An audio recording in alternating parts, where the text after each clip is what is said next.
நண்பர்களே, டெய்லி ரொட்டீன்ஸில் இன்றைக்கி என்ன செய்ய போகிறோம்னு பார்த்தீங்கன்னா, கிரீஸ் அடிக்க போகிறோம். நம்ம கிரீஸ் தான் மெயினு. இன்றைக்கி காலையில் வந்து நல்லா மழை பிடிச்சி நைட்டு வண்டியில் கொஞ்சம் பளபளன்னு இருந்தது. துடைக்கிற வேலை கொஞ்சம் கம்மி.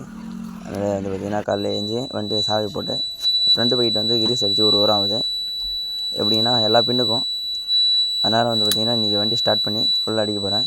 இன்னொரு மெயின் விஷயம் பார்த்திங்கன்னா 2 பாயிண்டில் வந்து வண்டியை ஓட்டக்கூடாது. எங்களுக்கு வந்து சைட் நைட் ஆகி போயிடுச்சு. அதனால் வந்து பார்த்திங்கன்னா சைட்டு முடிச்சுட்டு அப்படியே பக்கத்துலேயே வீடு. அதனால் அப்படியே நாங்கள் டீசல் போடாமல் எடுத்துகிட்டு வந்து நிப்பாட்டிட்டோம். இதுக்கு மேல்ட்டு பார்த்திங்கன்னா இதுமாதிரி பண்ணவே கூடாது. அதான் மெயின் விஷயம். டீசல் ஃபில்ட்ரு பார்த்திங்கன்னா உங்களுக்கே தெரியும் எவ்வளோ கஷ்டம் வரும்ன்றது. அதனால் வந்து பார்த்திங்கன்னா டீசல் லோவாக விடாதீங்க. குறைஞ்சபட்சம் 3 பாயிண்ட் இருக்குள்ளே வந்து பார்த்திங்கன்னா டேங்க் ஃபுல் பண்ணி வச்சுங்க. சைட்டு போகிறப்ப வந்து இந்த வேலை எப்படி கிடைக்குன்னு சொல்ல முடியாது. அதனால் வந்து எப்பவுமே வீட்டிலேருந்து சைட்டு போகல 3/4 டேங்காச்சும் எடுத்துகிட்டு போகணும். அப்போ தான் நம்மளுக்கு கரெக்டாக இருக்கும். அப்படியே பார்த்திங்கன்னா கீழே இறங்கி கன்று எடுத்துகிட்டு வந்துட்டேன். கன்று எடுத்துகிட்டு வந்து இப்போ பக்கெட் தூக்கி மெயின் பின்னை மொத்தமாக மேலே இருக்கிற பின் எல்லாமே அடிக்க போகணும். மெயின் பின்லாம் அடிச்சுட்டு அப்புறமா பக்கெட்டு கீழே இறக்கி மற்ற எல்லா பின்னும் அடிக்க போகிறோம்.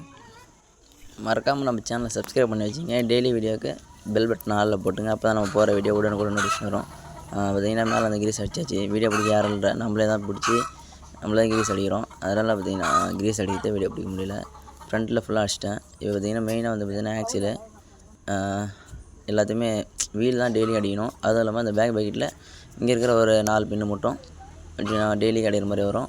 மற்ற ஸ்டிக்கு எல்லாம் பார்த்திங்கன்னா கொஞ்சம் ஒரு 3 நாளைக்கு ஒரு டைம் அப்படி அடித்தா போதும். மற்ற எல்லாமே ரெகுலராக வந்து பார்க்க வேண்டியது இது மட்டும்தான். ஃப்ரண்ட்டில் இந்த 4 பின்னு